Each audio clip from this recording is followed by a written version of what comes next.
On April 10, 2026, 4 astronauts hit Earth's atmosphere at over 25,000 miles per hour, protected by a heat shield that NASA already knew was broken, and every one of them had been told to project confidence about it. The Carroll crater, the group hugs, the triumphant splashdown, all of it almost didn't happen. So let's talk about what those 13 minutes were really like. Artemis II was a crewed lunar flyby mission that launched on April 1, 2026, the first crewed flight of the NASA-led Artemis program, and the first crewed flight beyond low Earth orbit since Apollo 17 in 1972. The crew consisted of Commander Reed Wiseman, pilot Victor Glover, and mission specialist Christina Koch, all from NASA, along with mission specialist Jeremy Hansen from the Canadian Space Agency. During their mission, the 4 flew 694,481 miles in total, and their lunar flyby took them farther than any humans have ever traveled before, surpassing the previous distance record set by Apollo 13 in 1970.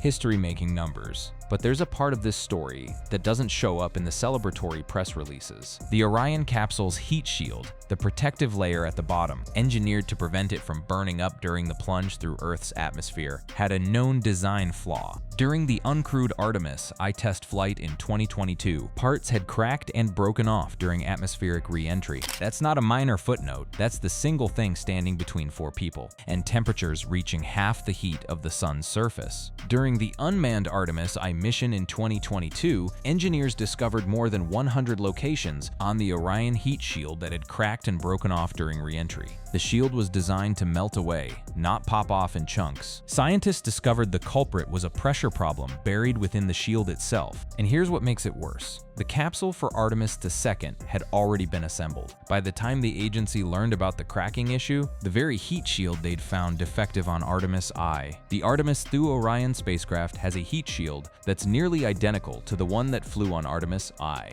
And NASA officials have acknowledged that it is less than ideal. So what did NASA do? They didn't replace it. NASA hasn't replaced the heat shield. Following an investigation, the agency concluded that it could ensure the safety of its crew by tweaking the flight path instead. They changed the angle, they changed the speed, they shortened the skip, and they told the crew to trust the math. It's 13 minutes of things that have to go right.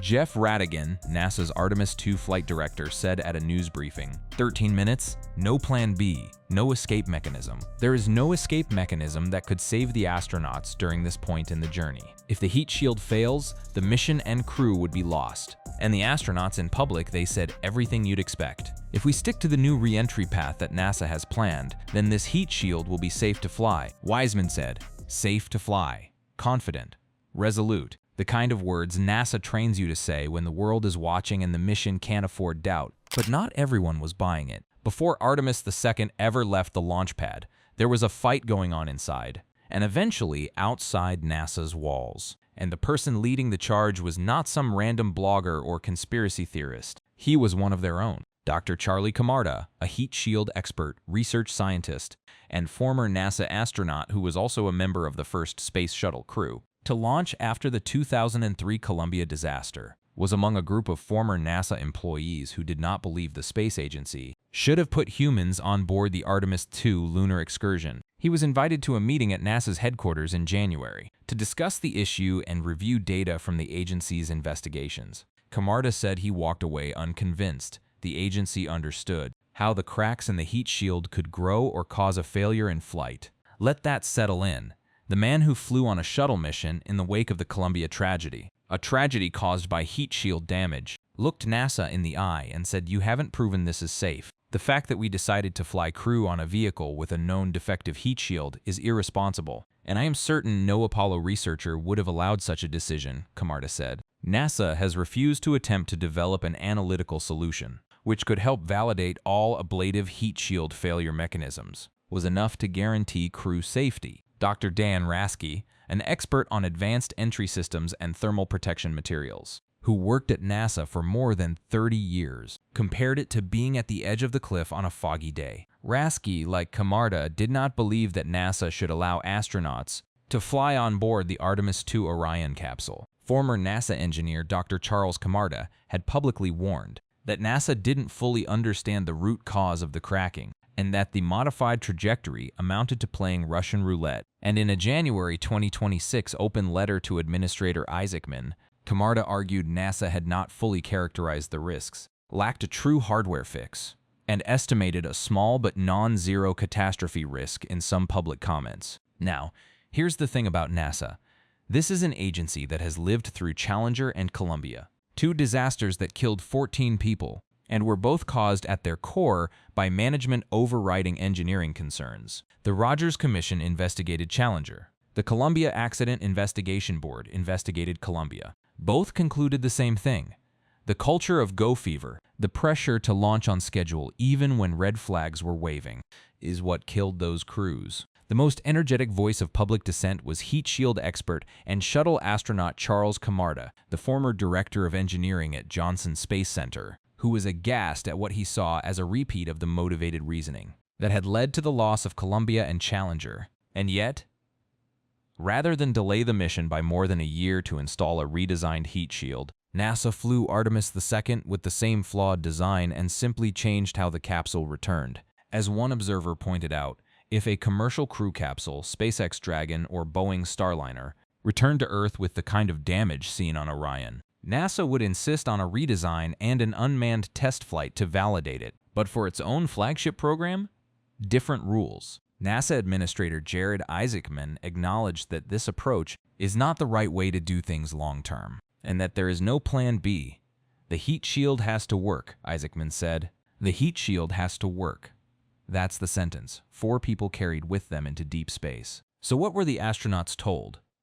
Publicly, the narrative was unanimous. The crew was informed, the crew understood the risk, and the crew expressed confidence. Top Artemis II officials, as well as the astronauts, said they were confident that NASA understood the issue and the capsule would return home safely. The investigators discovered the root cause, which was the key to understanding and solving the heat shield issue. Wiseman told reporters in July 2025, mission managers said they were confident they had done their homework and understood the heat shield's limitations, and the crew is going to put their lives behind that confidence, NASA Associate Administrator Amit Kshatriya said. But he acknowledged the stakes were high. The Orion spacecraft will enter the Earth's atmosphere at approximately 25,000 miles per hour. That heat shield will bear the full force of that re-entry, Kshatriya said. Every system we've demonstrated over the past 9 days, life support, navigation, propulsion, communications, all of it depends on the final minutes of flight. Every system depends on those final minutes. Imagine carrying that knowledge with you for 10 days in space. Imagine looking at the moon, seeing sights no living human had seen in over half a century, while knowing that the most dangerous part hasn't happened yet. And imagine that, for the entire duration of the mission, your job is to not let that worry show, because that is what NASA needed from this crew. The project had cost $31.6 billion as of 2025 and had been criticized for mismanagement, budget overruns, and delays. The Artemis program had been pushed back multiple times. During preliminary reviews in 2011, the launch date was placed somewhere between 2019 and 2021, but was delayed to 2023. In January 2024, the mission was expected to launch in September 2025. Years of slipping timelines, billions of dollars spent, congressional scrutiny intensifying, and now a heat shield controversy threatening to derail everything. Replacement would have required major hardware changes, docking adapter modifications, and delays exceeding a year, jeopardizing the program's momentum and international partnerships. Instead, engineers unanimously approved flying the existing shield with a steeper, direct entry trajectory. This shortened plasma exposure from about 14 minutes on Artemis I to roughly 8 minutes, reducing the low heating dwell time that triggered gas buildup. The math said it should work. The models said it should work. But the tools and models NASA used to arrive at its new analysis were the same ones that had failed to predict the spalling problem in the first place. And so the crew was briefed. The crew said yes, and the crew projected confidence, because that's what astronauts do. That's the job. But there's a difference between confidence and certainty, and after splashdown, the mask started to slip. The evening of April 10, 2026, Orion, named Integrity by the crew, began its descent. As Orion descended through about 400,000 feet, the spacecraft entered a planned 6-minute communications blackout. at 7:53 p.m. as plasma formed around the capsule during peak heating. The crew was expected to experience up to 3.9 Gs in a nominal landing profile. After emerging from blackout, Orion jettisoned its forward bay cover, deployed drogue parachutes near 22,000 feet, and then unfurled 3 main parachutes around 6,000 feet. During the 6-minute blackout, NASA engineers could only wait. There were no data about the condition of the spacecraft.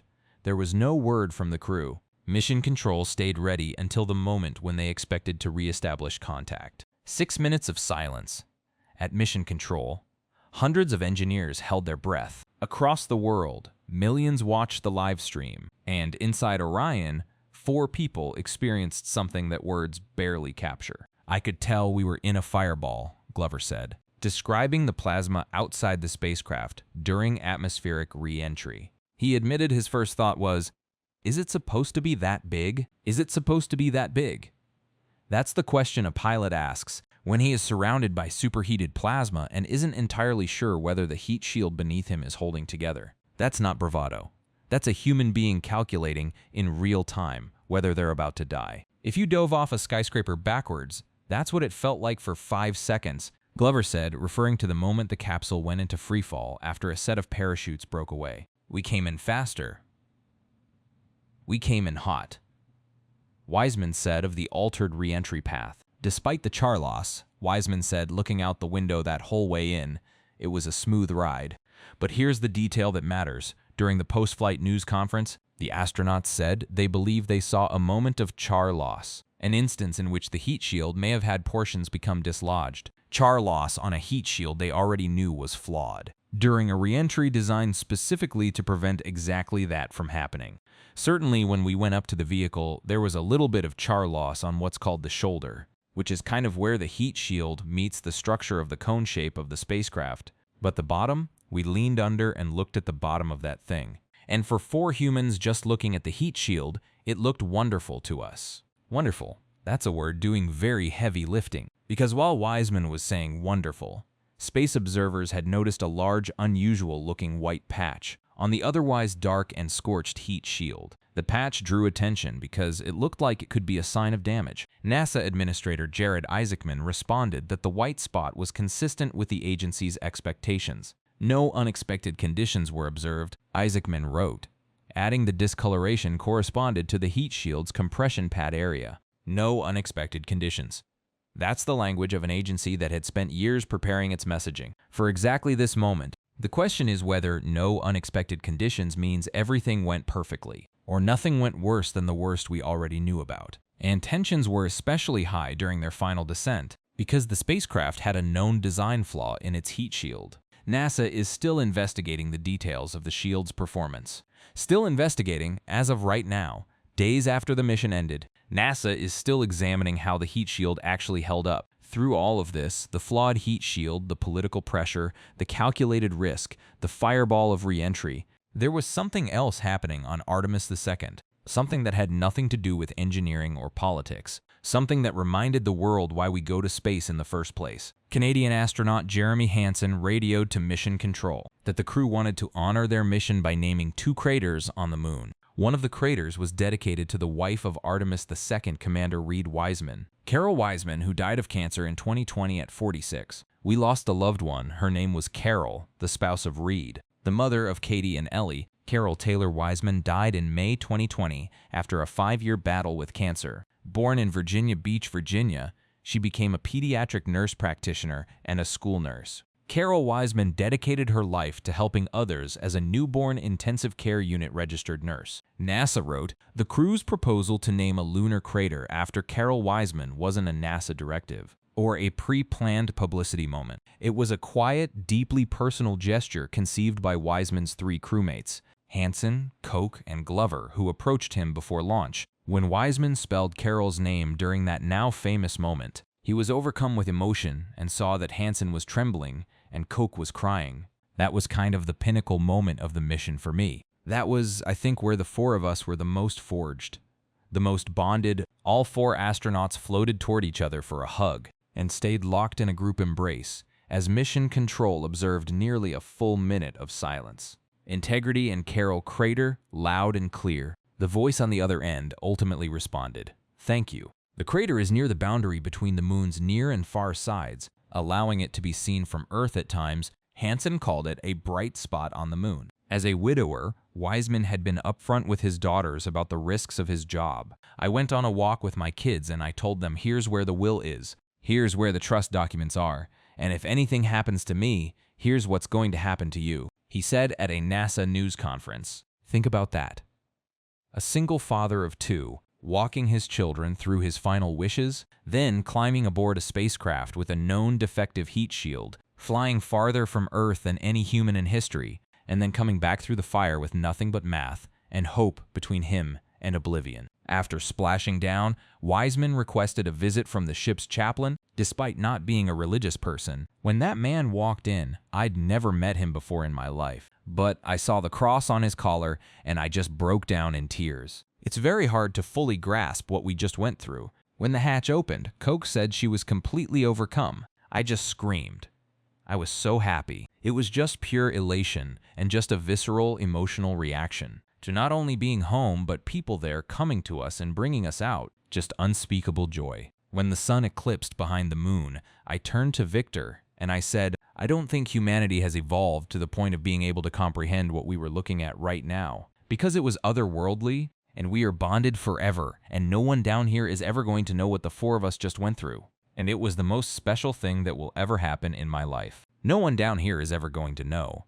That's the sentence that matters, because what the Artemis II crew was asked to do, and what they've now started to reveal in the days since splashdown, is the story of 4 people who carried a secret in plain sight. The heat shield was flawed.